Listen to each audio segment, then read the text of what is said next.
제가 오늘 발표할 내용은 이렇게 그 나노 플라스틱에 오랫동안 노출됐을 경우 우리가 이렇게 비알코올성 지방간을 촉진시킬 수 있다에 대한 내용으로 좀 발표를 하도록 하겠습니다. 저희가 사실 현대에 있어서 어떻게 보면 플라스틱의 발견은 저희한테 굉장히 많은 편리함을 가져다 주었습니다. 특히 이제 저희 이제 부산 가까이 있는데요.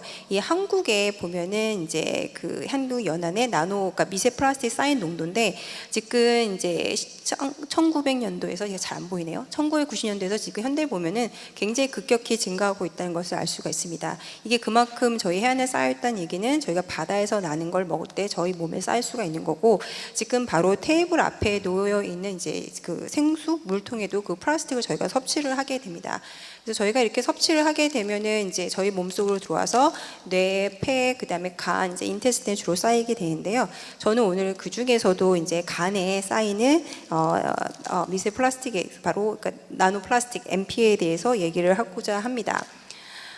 이게 지금 간에서 MP 쌓인 농도를 보는 건데 지금 2016년이면 비교적 최근입니다. 근데 작년하고 비교해서 보면은 거의 3배 이상 이제 쌓인 거를 볼 수가 있습니다. 굉장히 급격하게 증가를 하고 있고요.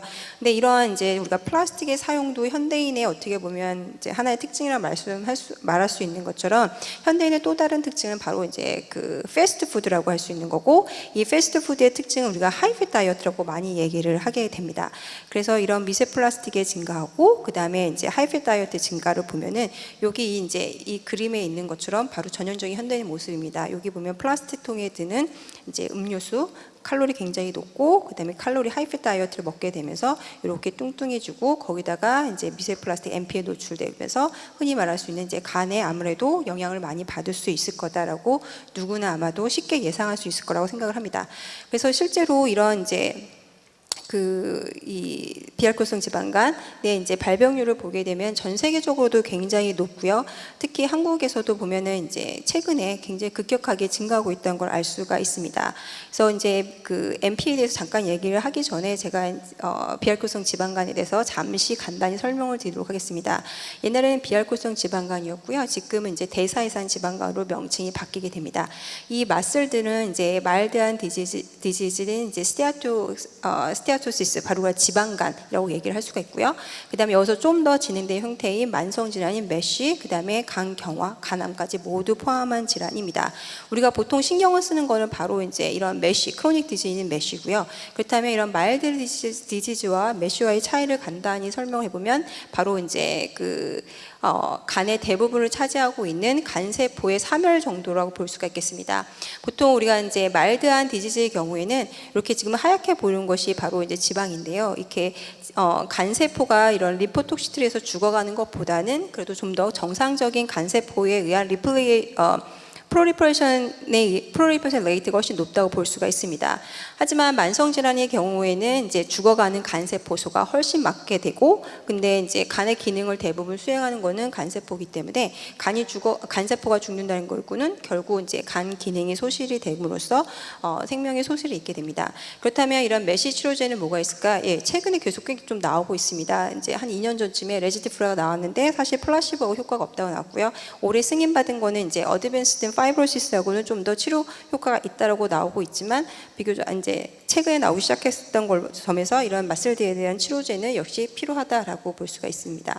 그렇다면 이런 메쉬를 치료할 수 있는 치료제 개발을 위해서는 기존 연구를 해야만 하고, 기존 연구를 주로 초점을 맞추는 게 이게 3가지 분야라고 얘기할 수가 있는데요. 먼저 간세포가 이제 죽어가는 게 가장 문제가 됩니다. 왜냐하면 이게 죽어가는 간세포들이 나쁜 물질들을 분비하게 되면 이 물질들에 의해서 염증과 섬유화가 나타나게 됩니다. 저는 오늘 그 중에서도 이런 섬유화에 대해서 조금 초점을 맞춰서 얘기를 하고자 합니다.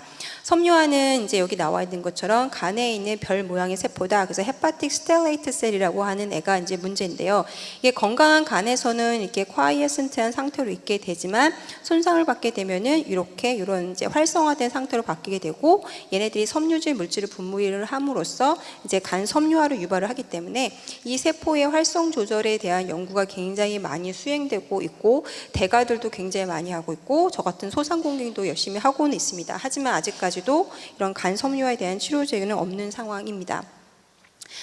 그렇다면 이제 현대인의 특징을 할 수 있는 플라스틱의 사용이 증가했다는 이런 플라스틱의 노출의 증가, 그 다음에 이제 하이패트 다이어트에 의한 이제 간이 뚱뚱해진 지방간 두 가지가 분명히 상관이 있을 거라고 생각을 할 수 있는 것처럼 실제로 관련된 논문들이 상당히 많이 있습니다. 그래서 관련된 논문들을 제가 한번 이제 잠시 보여드리면요, 이 논문들에서 대부분 주장하는 건 뭐냐면 이게 나노 플라스틱이든 미세 플라스틱이든 자체만으로도 지방간을 유발을 한다라고 얘기를 하는데 보시는 수치에 있어서는 어떤 유의성 있는 변화는 없고요. 그 다음에 조직 검색에 있어서도 이게 이제 비알코올성 지방간이다 얘기하기에는 간이 너무 멀쩡합니다. 그리고 실제로 여러 가지 논문들을 보더라도 이게 과연 이 미세 플라스틱 자체, 그러니까 나노 플라스틱 자체 또는 미세 플라스틱 자체만으로도 지방간이 유발될 수 있을까라는 수치 분석에 있어서 이제 유발한다고 얘기하기는 굉장히 어려운 사이고요. 그래서 대표적으로 이제 하나를 비교를 해드리게 되면 이게 이제 나노 플라스틱을 처리하게 되면 여기에 보면서 이제 헤파토사이트가 뚱뚱해졌다고 얘기를 하지만 실험적인 모델에서 우리가 헤파토사이트가 뚱뚱해졌다고 얘기하려면 이 정도의 팻이 보여야만 합니다. 그리고 우리가 이제 메쉬라고 하면은 특히 섬유화를 동반한 메쉬라고 하면은 보시는 것처럼 이렇게 빨갛게 보이는 이런 섬유화의 콜라겐 추척이 보이면서 이렇게 둘러싸고 있는 노들이 보여야만 하는데 이 MP만으로는 그런 모양이 전혀 관찰되지가 않습니다. 그래서 저는 조금 더 디파인된 모델에서 정말 MP에 오랫동안 노출이 되게 되면은 그 자체가 우리 간에 어떤 영향을 끼친지, 특히 지방간에 어떤 영향을 끼친지에 대해서 연구를 수행하게 되었습니다. 이 제가 처리한 MP는 이제 형광물질 GFP가 붙은 거였고요.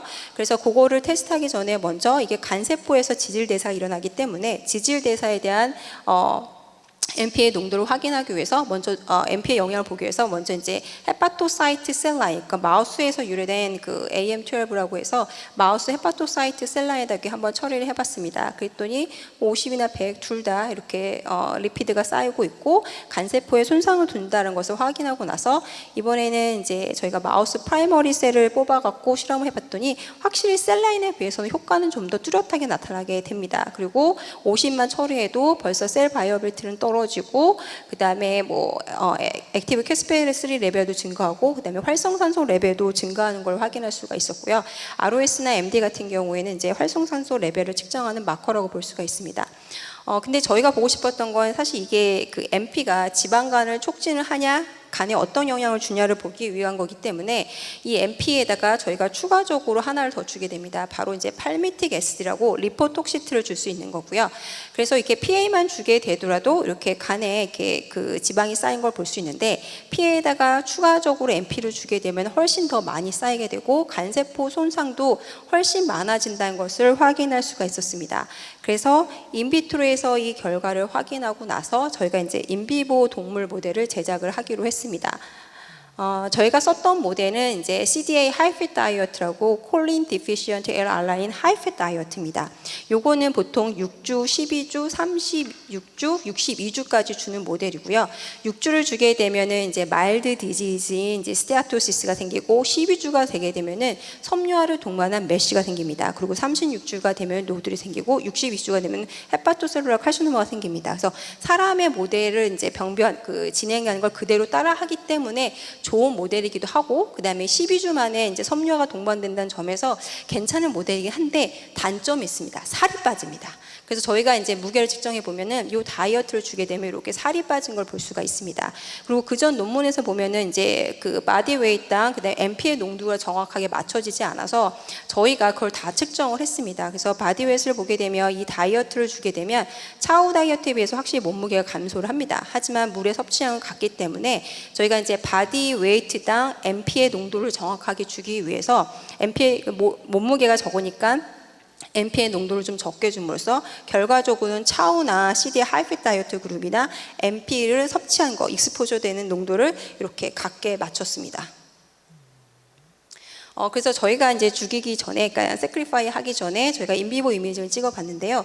이렇게 차후 다이어트에 MP만 줘도 확실히 좀 쌓이기는 하는 것 같긴 한데 이 CD 하이패트 다이어트를 주게 되면은 굉장히 뚜렷하게 MP가 많이 쌓입니다. 그리고 주로 이제 소화기, 인테스틴 쪽에 많고 간 쪽에도 좀 보이는 것 같았고요. 그래서 이 해당 동물에서 헤파토사이트를 분류해서 보면은 차후 그룹에서도 이렇게 그 MP가 쌓이는 걸 보는데 이 CD에 하이필 다이어트를 주게 되면 훨씬 더 많이 쌓이는 걸 알 수가 있었습니다. 그리고 간의 이제 형태를 보기 시작했는데요. 이렇게 하얗게 이 CD 하이필 다이어트를 보면은 이렇게 하얗게 생기는데 거기다가 MP까지 주면은 좀 더 큰 지방 그 구멍 같은 거 지방 이렇게 드로플렛이 보이기 시작했고 그 다음에 이제 헤파토사이트의 데스라고 볼 수 있는 멜로니 바디가 형성이 잘 됩니다.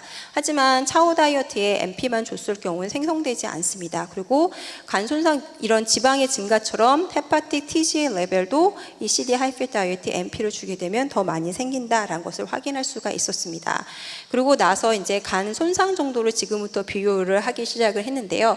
먼저 이제 세포 데스 레벨이 많냐라고 봤더니 MP를 주게 되면 훨씬 많게 되고 활성산소 레벨도 증가를 합니다. 하지만 이제 12주가 MP를 노출시킨 레벨에서는 차오 그룹에서 보신 것처럼 간 손상에 있어서는 뚜렷한 차이가 없습니다. 기존의 논문과는 좀 달라갔고요. 사실 저희가 이 논문 내면서 고생을 되게 많이 했습니다. 왜냐하면 그전 논문들은 MP 자체만으로도 지방간을 유발하고 간에 이렇게 나쁜 그 데미지 인디케이터를 전부 다 증가시킨다고 했는데 저희는 12주를 처리를 했는데 여전히 아무런 영향을 주지는 않았습니다. 그러고 나서 보통 우리가 이제 메시라고 하면은 인플라메이션도 증가를 해야 되거든요. 그래서 이제 인플라메이션 마커도 봤는데 CD 하이필 다이어트를 주게 되면 원래 증가를 합니다. 근데 거기에 MP를 주게 되면은 더 유의성 있게 증가한 거를 이제 RNA 레벨하고 그다음에 이뮤노스테인을 통해서 확인을 하였습니다. 그다음에 저희가 관심 있던 과연 파이브로시스는 어떻게 됐을까라고 봤더니 이 CD 하이필 다이어트 그룹에서 파이브로틴 마커가 증가를 하는데 MP를 주게 되면 더 뚜렷하게 증가를 합니다. 그래서 이제 시리어스 레드는 이제 콜라겐이 쌓이는 걸 볼 수 있는데 이 다이어트에 MP를 주면 훨씬 더 많이 쌓이고 그다음에 액티베이션된 스텔라이트 셀 마커를 보는 알파스마에서도 뚜렷하게 증가를 합니다. 하지만 차오 그룹에서 MP를 계속 줬을 경우에는 보신 것처럼 간이 굉장히 깨끗합니다. 그래서 어쨌든 MP가 그러면 비알코올성 지방간을 촉진시키는 거는 알겠는데 섬유화도 더 많이 나타나고 그러면 이제 저는 PhD니까 반드시 기전 연구를 해야만 합니다. 그러면 이런 섬유화를 촉진시킬 수 있는 게 뭐가 있을까? 굉장히 많습니다. 관련된 시그널이 굉장히 많이 연구가 되어 있고요. 그냥 저는 그 중에서도 이제 해쪽 시그널링을 선택을 해서 연구를 하기 시작을 했습니다. 그 이유는 간단한 게 제가 해쪽 시그널링을 이제 예전부터 해왔기 때문에 안티바디나 뭐 프라이머나 그다음에 기본적인 지식을 저희가 굉장히 많이 알고 있어서 그냥 시간과 돈을 절약하기 위해서 해쪽 시그널링을 선택을 했습니다. 그래서 해쪽 시그널링을 이제 간단히 결과를 보여드리기 전에 소개를 해드리면요. 이 해쪽 시그널링은 이제 그 엠브리오제네시스에서 보면은 나오는 교과서에도 많이 나옵니다. 굉장히 중요한 모포젠입니다. 그러다 보니 이제 어덜트 리버에서는 발현이 되지 않는데 간이 손상을 받으면 이런 이제 해쪽 시그널링이 액티베이션 되고 간 손상이 심하면 심할수록 해쪽 시그널링 액티베이션 레벨도 높아집니다. 그러면 이렇게 증가된 해쪽 시그널링은 도대체 뭐를 하냐 봤더니 헤파틱 스텔라이트 셀의 액티베이션을 유도로 해서 파이브로시스를 유발한다든지 아니면 에피스럴 셀 또는 헤파토사이트가 죽어가게 될 경우 원래는 헤파토사이트에서는 해쪽이 발현되지 않거든요. 근데 손상을 받게 되면은 해쪽 시그널의 증가를 하면서 이 세포를 살아남은 헤파토사이트들을 뭐 스텔라이트 셀로 바꾼다든지 하는 연구 결과를 이제 미국에 있는 저희 보수하고 제가 해왔던 연구였고요. 시그널링을 간단히 설명을 해드리면 보통 이제 리셉터는 패치와 스무던 두 가지가 있습니다. 그래서 라이간드가 없으면 이 패치가 스무던을 잡고 있게 되고 그러면 사이토플라즘에 있는 글리는 리프레서 폼으로 존재를 하거나 아니면 이제 디그레데이션이 됩니다. 하지만 해쪽 라이간드인 소닉 인디안 데저트가 있는데 주로 이제 저희 리버에서는 소닉과 인디안에 초점을 맞춰서 되어 있고요.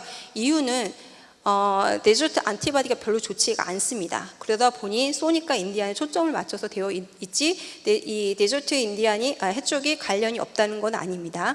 그래서 이런 라이간드가 패치에 결합을 하게 되면은 스무던이 릴리즈 되면서 글리를 액티베이션 폼으로 만들고 이 글리가 해관으로 가서 이제 해쪽 시그널이 오는시키게 되면 결과적으로 이제 스텔레이트 셀이 액티베이션 되거나 프로제니터 마커들이 증식을 하게 됩니다. 그래서 저희 모델에서 섬유화가 증가를 했으니까 이 해쪽 시그널링이 증가를 했을까? 네, 증가를 했습니다. 그리고 섬유화 정도가 심한 더 그룹에서 이 해쪽 시그널링 라이간드라든지 리셉터, 해쪽 타겟진인 글리들이 이렇게 RNA 레벨과 프로테인 레벨에서 전부 다 증가한 거를 확인을 하였고요. 그러고 나서 그렇다면 정말 이게 헤파토사이트가 더 손상을 많이 받아서 스텔라이트 셀을 액티베이션 시키는데 이런 해쪽 시그널링이 작용을 했을까를 확인하기 위해서 이렇게 프라이머리 헤파토사이트에 MP와 PA, 리포톡시트를 같이 주고 나서 이 헤파토사이트를 분석을 해봤습니다. 그랬더니 사실 이제 이 두 가지를 주게 되면 헤파토사이트 손상이 훨씬 더 많다는 걸 이미 확인했고요. 그랬을 때 이렇게 소닉의 양이 뚜렷하게 증가된 걸 확인했습니다. 그러고 나서 이 숲을 떼갖고 콰이어센트한 스텔레이트 셀에 처리를 한 다음에 이 스텔레이트 셀이 이렇게 소닉에 익스포저 됐을 거니까 얘네들이 활성화가 됐는지 아마 됐을 거라 예상을 했고 결과가 예상한 대로 이렇게 스텔레이트 셀의 액티베이션 증가를 하면서 해쪽 타겟진이나 그 다음에 액티베이션 마커들이 전부 다 증가를 했습니다. 근데 여기다가 그 소닉을 뉴트럴라이즈 시키는 안티바디를 추가하게 되면 이렇게 증가했던 것들이 안티바디에서 다시 시그널링이 감소를 하고 파이브로틱 마커도 감소를 했습니다. 그러고 나서 이런 인비트로 결과를 실제로 저희 동물 모델에서 나타난지를 확인하기 위해서 저희가 만든 동물 모델에서 이렇게 간세포와 그 다음에 스텔라이트 셀을 분리를 했습니다. 그랬더니 이 헤파토사이트에서 실제로 소닉의 증가가 훨씬 많이 됐고 이 스텔라이트 셀에는 해쪽 시그널링 액티베이션 마커인 스무던 글리 증가하면서 파이브로틱 마커도 증가를 함으로써 저희가 예상을 했던 이 헤파토사이트가 죽어가면서 훨씬 더 많은 손상을 받으니까 그래서 이런 소닉을 내보내게 되면은 그 소닉의 스텔라이트 셀이 액티베이션 됨으로써 파이브로틱해졌다라는 것을 이제 발표를 했고요. 이건 이제 서머리나 결론인데 바로 오늘날의 우리의 모습이라 볼 수가 있습니다. 하이패트 다이어트, 그다음에 이런 플라스틱의 사용이고 요걸 조금 미믹할 수 있는 동물 모델을 만들었고요. 그래서 MP와 CD에 하이패트 다이어트를 주게 되면 이렇게 간세포의 손상을 좀 더 촉진화시키게 됩니다. 그러면 이렇게 죽어가는 간세포들이 소닉이라는 라이간드를 분비하게 되면 이 콰이어스텐 스텔라이트 셀이 소닉에 반응해서 액티베이션 됨으로써 파이브로시스를 유도를 하게 된다라는 연구 결과를 발표를 하게 되었습니다. 저희가 이 논문을 내고 나서 3일 만에 레더2 에디터 2개를 받게 됐는데요. 첫 번째는 이 쥐한테 실험한 MP에 대한 얘기였습니다. 많다는 거죠. 사람이 노출되는 것보다 많다는 겁니다. 근데 이게 동물 모델이라 보니까 이게 사람과 똑같은 걸 할 수 없고 저희는 이제 사람과 비슷한 걸 유도하기 위해서 이런 모델을 쓴 거고 좀 더 높은 양을 썼는데 저희만 높은 양을 쓴 게 아니라 기존에 나와 있던 논문들을 보고 따라한 거고요. 그 다음에 사람보다 높다고 얘기할 수 있는 게 너무 다양성이 있습니다. 왜냐하면 같은 지역에 살더라도 사람의 성향에 따라서 플라스틱을 사용하는 사람과 안 사용하는 사람도 있고 지역도 다르기 때문에 이거 사실 평균을 내는 것 자체가 굉장히 어렵다고 저희가 응답을 했습니다. 그래서 관심은 좀 많았던 논문 결과였고요. 그래서 마지막 이게 저희 랩입니다. 지난달에 제주도 가서 찍었고요. 이제 저를 중심으로 해서 포닥과 박사과정과 그다음에 석사생, 그다음에 학부 연구생에서 저희 랩이 있습니다. 본 연구는 이제 동의대 최영현 교수님의 도움을 받아서 수행을 하였습니다. 네, 감사합니다.